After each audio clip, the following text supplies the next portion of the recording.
Halo semuanya, Assalamualaikum warahmatullahi wabarakatuh. Salam sejahtera bagi kita semuanya. Berjumpa lagi dengan saya Haris, masih di channel YouTube Ahmad Haris Effendi. Pada kesempatan kali ini saya akan membahas terkait bantuan anak sekolah yang tidak cair. Jadi mungkin dulu sempat mendapatkan bantuan anak sekolah dan itu masih lancar cair, tapi sekarang kok sudah tidak cair. Itu bagaimana penjelasannya? Nah, karena banyak yang bertanya kepada saya, maka pada kesempatan kali ini akan khusus saya beri penjelasan kepada Anda semua. Bagi yang ingin tahu jawabannya dan ingin mengerti bagaimana mekanismenya, Anda bisa simak penjelasan pada video saya kali ini. Tentunya silakan video ini disimak sampai berakhir videonya ya, agar tidak terjadi kesalahpahaman di antara kita. Dan berikut penjelasannya. Baik Bapak Ibu sekalian, selamat datang, berjumpa lagi dengan saya Haris di channel YouTube Ahmad Haris Effendi tentunya.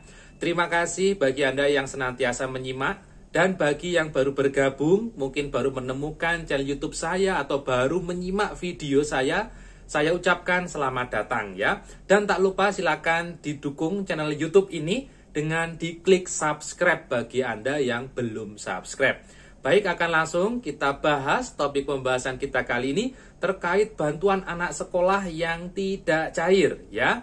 Nah, bantuan anak sekolah yang tidak cair itu bantuan apa? Apakah PKH ataukah KIP, Kartu Indonesia Pintar? Karena kemarin ada yang berkomentar ya, ada yang bertanya, "Mas, bantuan anak sekolah saya itu tidak cair, itu bagaimana solusinya?"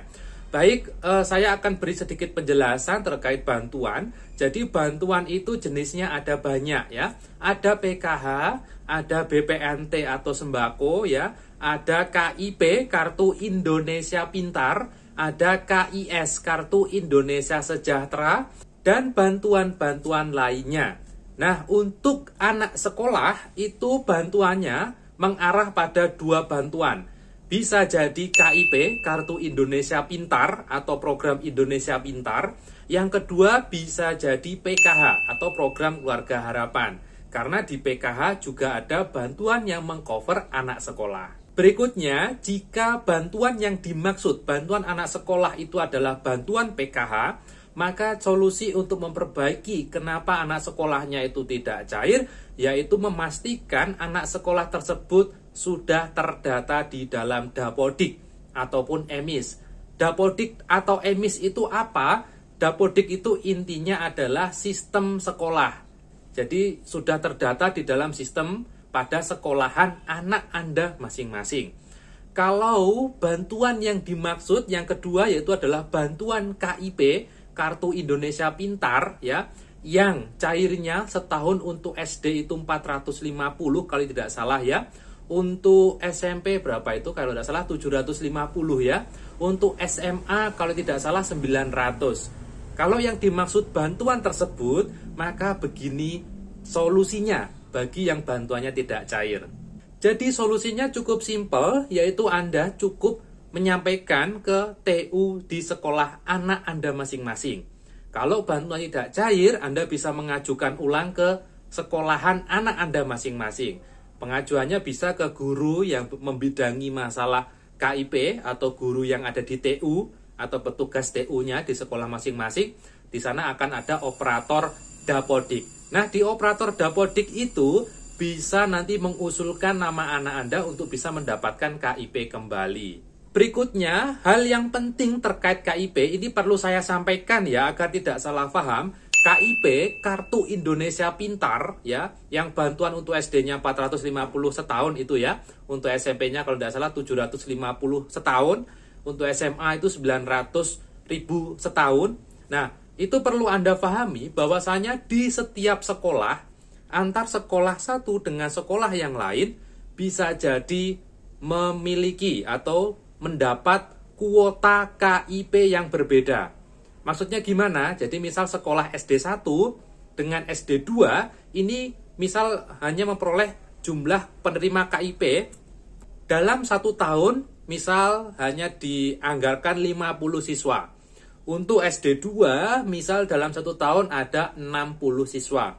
Nah, kita lihat di dalam SD 1 ini, karena tadi dapat kuota 50 siswa, jika sekolahan mengusulkan ada 70 nama anak, maka yang lolos nanti hanya bisa 50, karena kuotanya di tahun itu yaitu 50 siswa. Yang 20 lagi yang diusulkan itu tidak lolos, ya. Sama di SD 2, misal kuota KIP-nya ada 60 KIP, ya, Kartu Indonesia Pintar, yang diusulkan ada 60 sama-sama, ya, antara yang diusulkan dengan kuotanya sama, maka ke 60 siswa ini semua bisa lolos mendapatkan KIP. Nah, dari gambaran kuota ini saja, maka bisa ditarik kesimpulan kenapa kok bantuan anak sekolah, misal kelas 1 dia dapat, kelas 2 kok nggak dapat, kelas 3 misal tidak dapat, tapi kelas 4 kok dapat lagi, gitu ya. Maka ini kemungkinan karena ada kuota itu tadi. Jadi mungkin sekolahan sudah mengusulkan nama anak Anda, sudah diusulkan di dalam sistem sekolah, tapi kuota KIP yang dari anggaran dari Kementerian Pendidikan itu tidak mencukupi. Atau mungkin jumlah usulannya lebih banyak dari kuotanya. Ya, sehingga anaknya mungkin tidak tercover di kelas 2 gitu ya. Mungkin tidak cair gitu ya di kelas 2-nya. Kelas 3 bisa jadi tidak cair, kelas 4 bisa jadi cair lagi begitu ya. Atau mungkin ada penerima yang dari kelas 1, 2, 3, 4, 5, 6 itu cair terus, yaitu rezekinya. Karena mungkin di sekolahan tersebut nama anak Anda saat diusulkan itu dia lolos terus. Nah, baru itu mungkin rezeki yang perlu disyukuri juga. Jadi terkait anak yang tidak tercover pada bantuan anak sekolah, terkhusus KIP, itu bisa jadi karena memang kuotanya sudah full, ya, kuota full. Karena tiap sekolah itu ada kuotanya masing-masing, ya. Jadi jangan dianggap kalau KIP kan bansos, ya, bansos itu tentu ada kuotanya. Jangan beranggapan kalau setiap bansos, setiap diusulkan itu pasti diterima. Nah, itu anggapan yang salah, ya. Karena semua seleksi itu pasti ada yang gugur, ada yang lolos. Nah, kenapa kok anaknya dulu pernah dapat KIP sekarang tidak dapat? Ya karena mungkin saat diusulkan di tahun ini dia tidak lolos, ya, tidak lolos saat pengusulan, ya, begitu. Solusinya bagaimana, Mas? Ya, solusinya tentu minta tolong ke pihak sekolah untuk diusulkan lagi tahun depan, ya. Jadi setiap tahun itu KIP akan terus diusulkan oleh pihak sekolah. Maka minta titip ke sekolahan agar anak Anda itu diusulkan kembali begitu. Ya tentu biasanya pihak sekolah akan mengusulkan. Meskipun Anda tidak meminta, biasanya pihak sekolah juga melakukan usulan, melakukan upaya-upaya agar siswanya itu bisa mendapatkan bansos, terutama adalah KIP. Baik, mungkin itu sedikit penjelasan terkait Kartu Indonesia Pintar. Dan terakhir, ingat ya, Kartu Indonesia Pintar dengan PKH itu sudah beda bansos. Itu bansos yang berbeda. Kalau PKH dari Kementerian Sosial, kalau KIP dari Kementerian Pendidikan. Beda lembaga yang memberikan, ya. Jadi jangan dianggap penerima PKH bisa otomatis dapat KIP.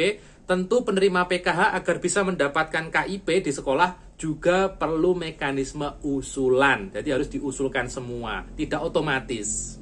Baik Bapak Ibu, mungkin itu penjelasan yang bisa saya sampaikan terkait bantuan anak sekolah yang mungkin tidak cair, ya. Besok kalau anaknya naik ke sekolah lebih tinggi dari SD ke SMP, nah di SMP-nya minta tolong nanti diusulkan kembali saja KIP-nya. Usul ke gurunya, ya, atau ke bagian TU. Sama halnya yang dari SMP ke SMA juga sama, silakan diusulkan KIP-nya ke gurunya, ya, agar nanti oleh pihak sekolah diusulkan. Baik, semoga informasi yang tadi saya sampaikan membawa manfaat. Kalau ada salah katanya, itu dari saya sendiri, dan saya mohon maaf kalau ada kesalahan kata dan ucap. Ketemu lagi dengan saya Haris di info Bansos berikutnya, dan wassalamualaikum warahmatullahi wabarakatuh.